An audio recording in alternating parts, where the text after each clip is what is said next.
Hey friend, please subscribe. 1 second for you. Big deal for me. I never expected my fiancée's words to hurt as much as they did. Honestly, I didn't even see it coming. But now, I can't unhear them. It wasn't just the comment about my height. It was everything that followed. You see, I've always been the quiet guy. The guy who lets things slide. I don't take offense easily. I was raised to be patient, to understand that some things are just said in the heat of the moment. But what I didn't know, that night, was that my patience was about to be tested in a way it never had been before. We were at a small, upscale restaurant. A place we'd been to before, one I thought had good memories attached to it. It should have been a simple evening. Dinner, conversation, maybe some lighthearted jokes. We had reservations with a group of her friends, people I'd met a few times, but never felt truly connected to. My fiancée, Ellie, was one of those people who seemed to belong everywhere. She had this charisma that made her the center of attention, always surrounded by laughter and chatter. I was fine with that. In fact, I admired her for it.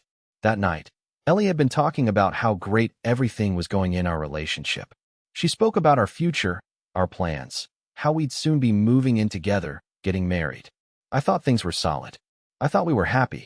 But somewhere, in between the jokes and the small talk, something shifted. The conversation turned to weddings, as it often does. Ellie was excited about all the little details, discussing the flowers, the music, the dress. I listened, nodding, trying to be supportive. I wasn't much of a talker about weddings, never had been.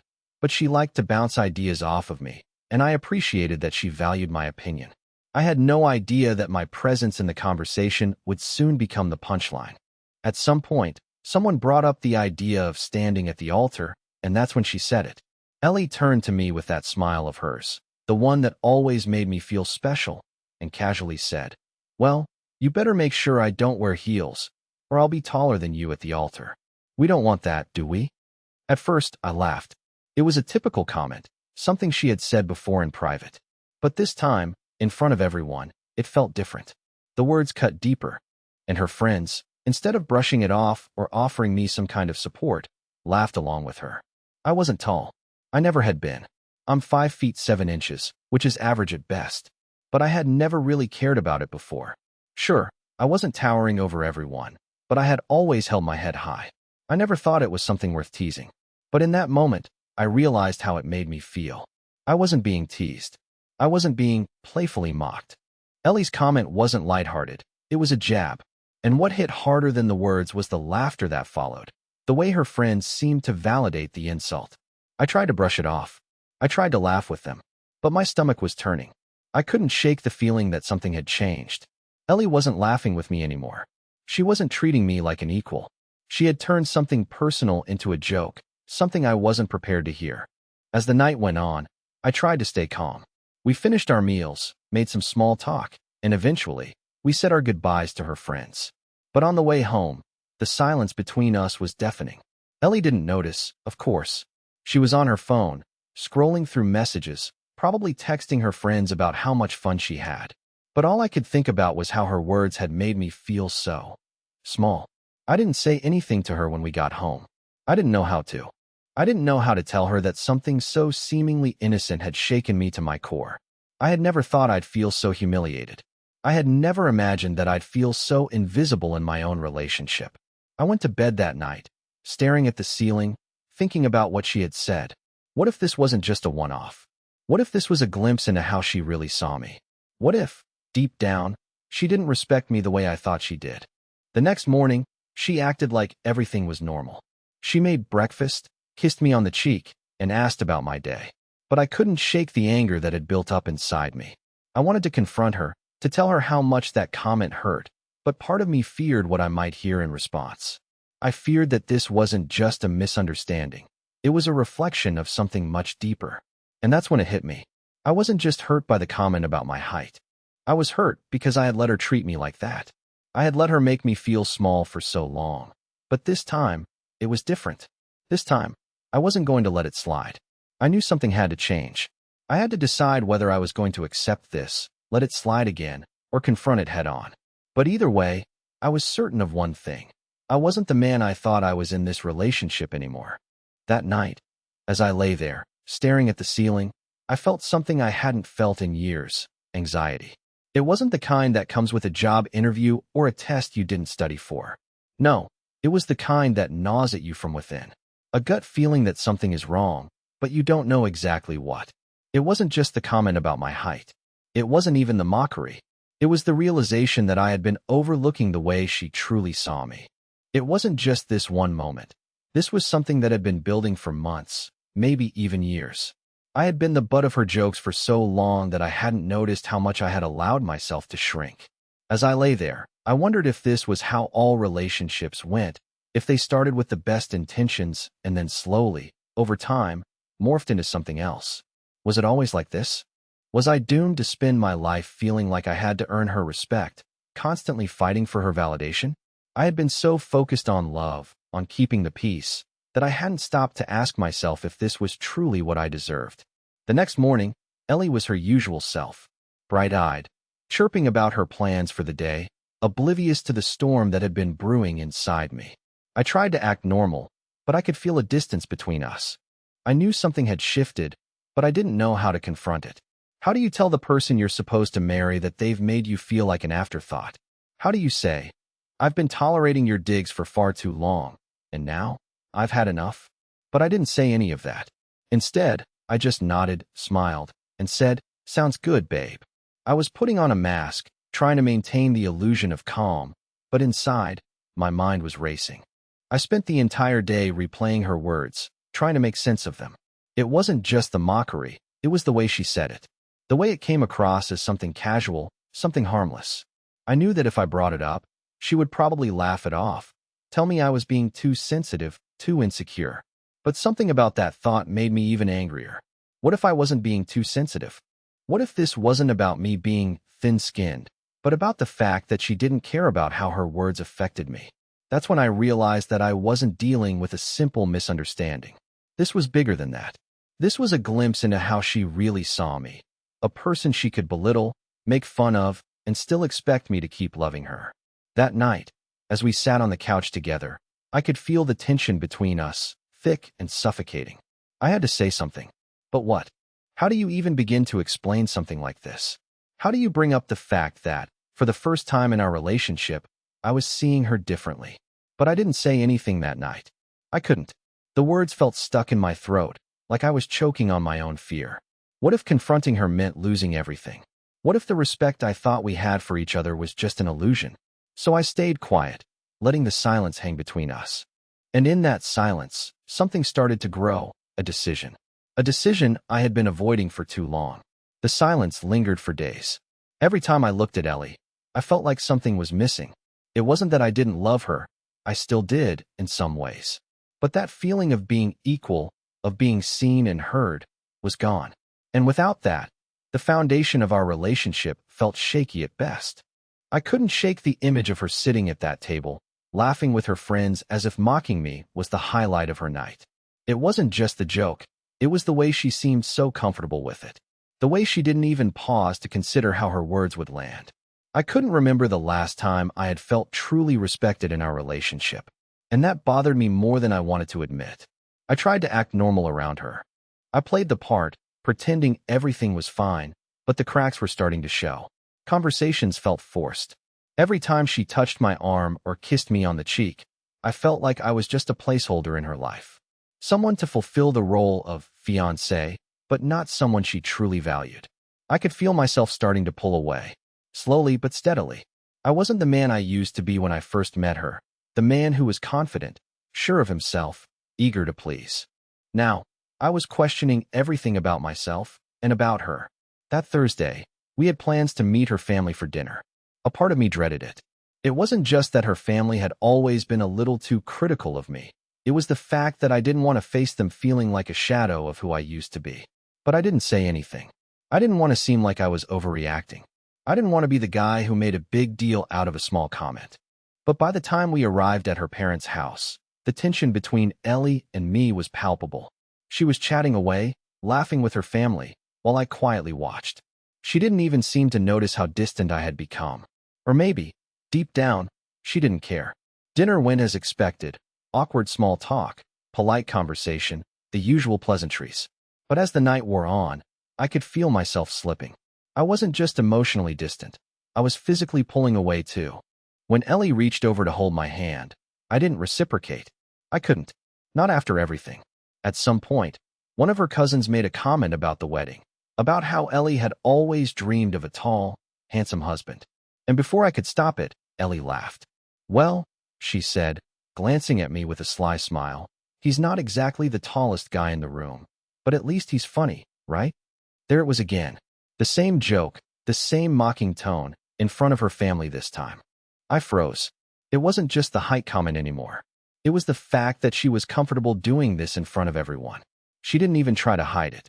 And that's when it hit me. This wasn't an isolated incident. This wasn't something she did without thinking. This was how she saw me, how she always saw me. I was the guy she could poke fun at, the guy she could belittle without any consequences. She was so used to it, so comfortable with it, that it didn't even register as disrespectful to her. For the first time in a long time, I felt rage. A cold, burning fury that I could no longer contain. I stood up abruptly, excusing myself from the table. Ellie called out to me, but I didn't turn around. I didn't want to hear her excuses. I didn't want to hear her try to downplay it like she always did. I stepped outside onto the porch, needing space to breathe. My chest was tight, my heart racing. I knew I had reached the point of no return. This wasn't just a minor issue anymore. It was the culmination of years of feeling like I wasn't enough. Like I was invisible to her. I had been in denial for so long, convincing myself that I could fix things, that love could fix things. But now, I realized how foolish I had been. Love wasn't enough when it was one-sided, when I was the only one who was willing to fight for it. Ellie came outside after me, asking what was wrong. I couldn't even look at her. I was too angry, too hurt. "I'm done," I said quietly. My voice wasn't loud, but it was firm. She blinked, confused. "Done with what?" "Done with pretending," I said, finally meeting her eyes. "Done with pretending that this, us, is okay. I'm done with being your joke." Her face fell, and for a second, I saw something that made me pause, a flicker of realization. But it was too little, too late. I couldn't go back. I couldn't keep letting her diminish me. The relationship was over. I couldn't believe the words had actually left my mouth. Done. I had said it, and it felt like a weight lifted off my chest, even though I knew the hardest part was still to come. Ellie stood there, her face frozen in confusion. She didn't understand. Of course, she didn't. "What are you talking about?" she asked, her voice tinged with disbelief. I turned away, needing space. The anger and hurt that had been building inside me for months was finally spilling out. I wasn't sure what was worse, the fact that I'd let it go on for so long or the realization that she had never seen me as her equal. I could feel the distance between us grow with every second that passed. "Ellie, this, us, hasn't been working for a while," I said, my voice steadier now, though my heart pounded. "It's not just the height jokes. It's everything. The way you dismiss me. The way you treat me like I'm less than you." Her mouth opened and closed, but no words came out. I could see her trying to find something to say, some way to fix this. But there was no fixing it. Not anymore. "I don't get it," she finally said, her voice cracking slightly. "You're overreacting. It was just a joke. I didn't mean anything by it." But that was the problem, wasn't it? She never meant anything by it. Every joke, every comment, was an excuse for her to make me feel small, for her to feel superior. And I had been blind to it, convinced that love was enough to make it work. But love didn't come with constant belittling. "I'm not overreacting, Ellie," I said, feeling the finality of the moment settle in. "You've been doing this for a long time, and I've just let it go. But not anymore. I deserve more than being the punchline." She stood there, staring at me, her face a mix of shock and frustration. But I didn't feel bad. I wasn't going to apologize for wanting respect, for finally standing up for myself. "I don't know who you think I am, but I'm not that person anymore," I said, the words finally flowing out, unrestrained. "I won't let you make me feel worthless." Ellie's eyes flashed with something. Maybe anger, maybe guilt. But it was too late. The damage was done. The silence between us was suffocating. I didn't know if Ellie was processing what I had said, or if she was just trying to figure out how to fix it. But honestly, at that moment, I didn't care. I couldn't care. It felt like everything I had bottled up over the years had finally come to the surface, and I wasn't going to push it down again. "You really think I've been treating you that way?" Ellie asked, her voice softer now. I could see the frustration in her eyes, the confusion, but beneath it, there was something else, something darker. Maybe she realized she couldn't dismiss me anymore. Maybe for the first time, she was truly seeing the man I had become, not the one she thought she could mold into whatever suited her. I don't think, Ellie. I replied, my tone even, but the weight of my words hung heavy in the air. I know, and that's the problem. You've been making fun of me, belittling me, for so long that I didn't even realize how much it hurt. But I'm awake now. I see it, and I'm done pretending it doesn't bother me. Her lips trembled slightly, and for the first time, I saw something that almost resembled regret in her eyes. But I wasn't sure if it was genuine. Was she really sorry? Or was she just sorry that she had been caught? I didn't know anymore, and frankly, I didn't care to find out. Ellie stepped closer to me, reaching for my hand, but I pulled away. Please, Eli, she pleaded, her voice cracking. Don't do this. I love you. I didn't mean to hurt you. I thought we were fine. But we weren't fine. We hadn't been fine for a long time. And I had been too afraid to face it, too afraid to confront the truth. I had let her walk all over me, thinking that love would smooth over everything. But now, I realized something. Love wasn't enough to cover up disrespect. It wasn't enough to fill the gap that had grown between us. I can't do this anymore, Ellie, I said, my voice calm but firm. I don't need a love that makes me feel small. I don't need someone who thinks it's okay to mock me for something I can't change. I need someone who respects me, someone who sees me as their equal. Ellie's face fell, and I saw the shift in her. Maybe it was pride, maybe it was guilt, but something in her broke at that moment. The woman who had always been so confident, so sure of herself, was suddenly shaken. She opened her mouth as if to say something, but nothing came out. She was speechless. I stood there for a moment, just watching her, and for the first time in what felt like forever, I realized that I wasn't the same person I was when we met. I wasn't the guy who would let things slide, who would laugh off the hurt. I was done with being invisible in my own relationship. You don't get it, do you? I said quietly. This isn't just about height. This is about you treating me like I'm not enough. And I'm done being that guy. You've made me feel like I'm not worthy of love, and I won't do that to myself anymore. Ellie stood there, her expression unreadable now. It was clear that she hadn't expected me to stand up for myself. She hadn't expected me to walk away. And as much as it hurt, I knew this was the right thing to do. We were done. The realization hit me hard in that moment. I wasn't just leaving her. I was leaving the version of myself that I had been for so long. The version that let his insecurities control him. The version that allowed himself to be diminished, hoping love would fix it all. Ellie finally spoke again, her voice barely above a whisper. I don't know if I can fix this, Eli. I don't know how to undo what I've done. I don't think you can, I replied, my heart pounding. But I'm done trying to figure it out. I need to move on. And so do you. With that, I turned and walked away, leaving behind the life I thought I knew, and the woman who had, in the end, shown me more about myself than I ever wanted to learn. The days that followed were a blur. I didn't speak to Ellie for almost a week. She tried to reach out to me, of course. Text messages, calls, even an email, each one more desperate than the last. But I didn't respond. I couldn't. I had made my decision, and now, there was no turning back. It wasn't just about her comments anymore. It was about my own sense of self-worth. I realized that if I stayed, I'd only be denying myself the respect I deserved. But that didn't make it easier. Every time I picked up my phone, I saw her name pop up, and a knot would form in my stomach. I still cared about her, of course. I'd invested so much in this relationship. But love wasn't enough when you're treated like an afterthought. It wasn't enough when you're constantly made to feel like you're less than. I spent a lot of time reflecting during those days about who I was, what I wanted, and what I deserved. I'd spent years compromising my own needs for the sake of someone else's comfort. I'd thought that was what love was: sacrifice, compromise, tolerance. But somewhere along the way, I'd forgotten about myself. And that's when it hit me. This wasn't just about Ellie. It was about me, too. I had allowed this to happen.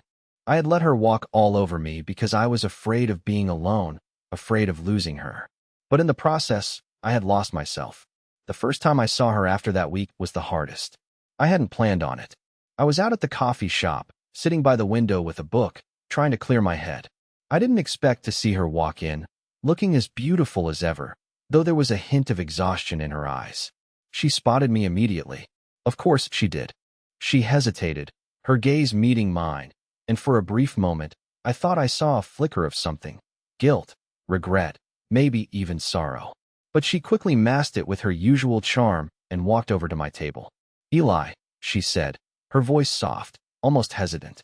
Can we talk? I could feel the tension in the air, thick enough to cut through. I didn't want to be the one to break the silence, but I had made it clear that I wasn't going to back down. What's there to talk about, Ellie? I asked, keeping my voice steady. We've already said everything that needed to be said. Her face tightened, but she sat down across from me anyway. I know you're angry, and I don't blame you, but I'm sorry. I never meant to hurt you. I was just joking around. You know how I am. I didn't think it would go this far.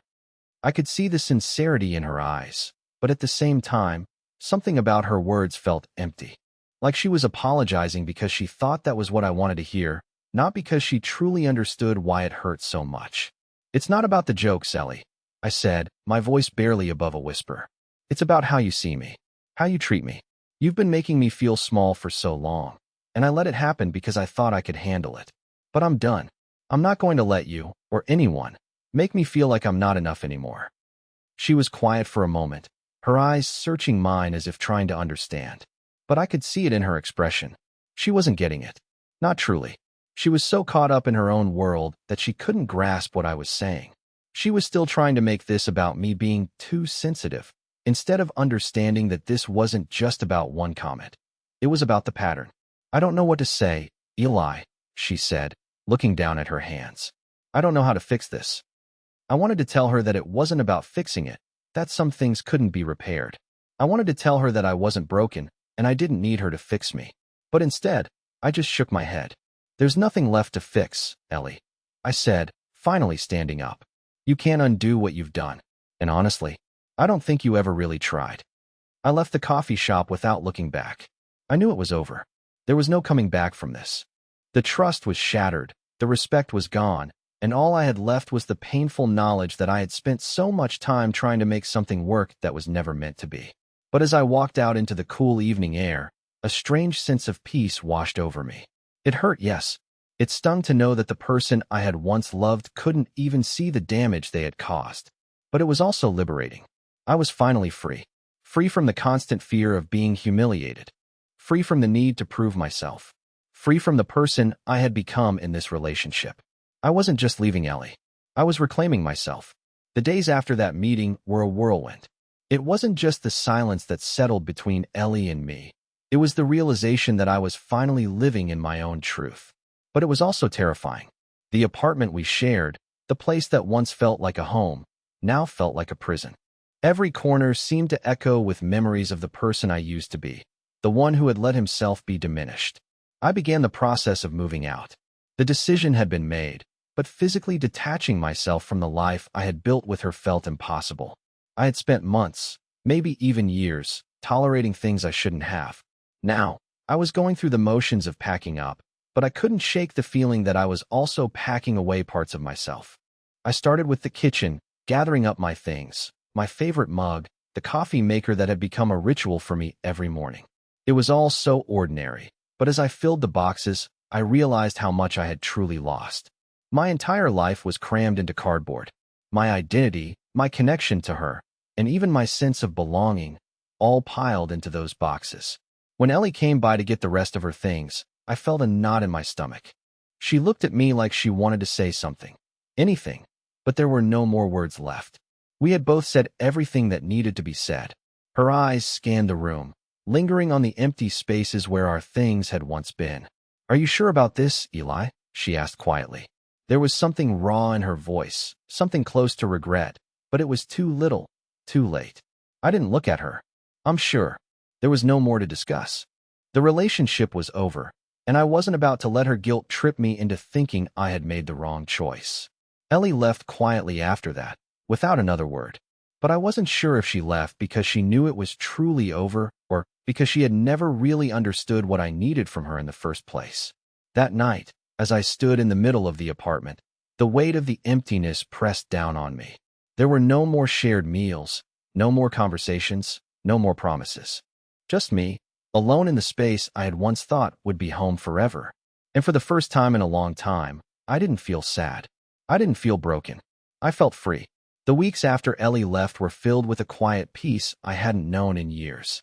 I woke up every morning with a sense of clarity, not weighed down by the constant tension I had once lived with. My life, though uncertain at times, was mine again. I could do what I wanted, without worrying about whether I'd be belittled or made to feel small. I began to rediscover parts of myself I had buried beneath the weight of our relationship. The parts that loved going for runs, that enjoyed spontaneous trips, that could talk about their passions without the fear of being mocked. I focused on myself. I took the time to heal, to reflect on everything I had learned. I worked on building my confidence back up, something I hadn't realized had been shattered by years of dismissive comments and subtle insults. Slowly but surely, I started to feel like me again, the man I had been before I ever met Ellie. Then, a few months later, I ran into her. It wasn't planned. I was at the local coffee shop, enjoying a quiet afternoon, when I saw her standing in line. My heart didn't skip a beat like it used to. It didn't ache with sadness or longing. No, this time, I felt nothing but calm. I felt at peace. She spotted me almost immediately, her face a mixture of surprise and something I couldn't quite read. She approached me hesitantly. "Eli," she said softly, almost as if testing the waters. "I didn't expect to see you here." I glanced up at her. She looked different. Her usual confidence seemed a bit shaken. Maybe she had finally started to understand the gravity of what had happened between us. Or maybe, like I had done for so long, she was putting on a mask. "Hey, Ellie," I replied, offering a polite smile. "How's everything?" She hesitated, looking uncomfortable. "I've been okay. I've had time to think. And I realize now how much I took you for granted. I was wrong. I'm sorry for everything, Eli. I really am." I wasn't surprised by the apology. It was something I had always known was coming, even if I had hoped it wouldn't. But there was something in the way she said it this time that didn't quite sit right with me. It was too little, too late, and I had already moved on. "I appreciate the apology, Ellie," I said, my voice calm but firm. "But I've already forgiven you. I did that a long time ago, for my own peace of mind. But you should know, I'm no longer the guy who lets people walk all over him. I'm better than that." I watched as the realization hit her. She looked at me with a mixture of regret and guilt, and for the first time, I saw her vulnerability. The same vulnerability I had once tried to nurture, only to have it used against me. "I didn't mean to hurt you, Eli. I never meant for it to go this far," she said, her voice breaking slightly. "I know," I replied, taking a deep breath. "But the truth is, Ellie, you can't hurt someone and expect them to stick around for your apology. People don't change overnight. I learned that the hard way." There was no anger in my voice, no bitterness. I had let go of all of that. But there was something else. A quiet satisfaction that, despite everything she had done, I had come out stronger. I had taken the lessons I learned and turned them into growth. She, on the other hand, was still stuck in the same place, trying to piece together a relationship that was already broken. I could see the wheels turning in her mind, and I knew what she was thinking. She wanted to rekindle something, to pick up where we left off. But I had learned my lesson. I wasn't going to be her safety net anymore. I wasn't going to be the guy who let his worth be determined by someone else's approval. "I need to go," I said, standing up to leave. "Take care, Ellie." As I walked out of the coffee shop, I felt a strange sense of closure. The person who had once controlled my life, who had held all the power in our relationship, was no longer in control. I had taken back my power, and I was stronger for it. But the best part? The one that gave me a sense of quiet satisfaction as I walked away. It was the fact that Ellie, for the first time in a long while, was alone with her own thoughts. She had spent so much of her life focused on everyone around her, never realizing how much damage she had done.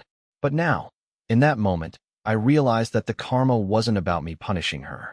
It was about her having to live with the consequences of her actions. And I was finally free. Please like the video and share your thoughts in the comments. I read them all.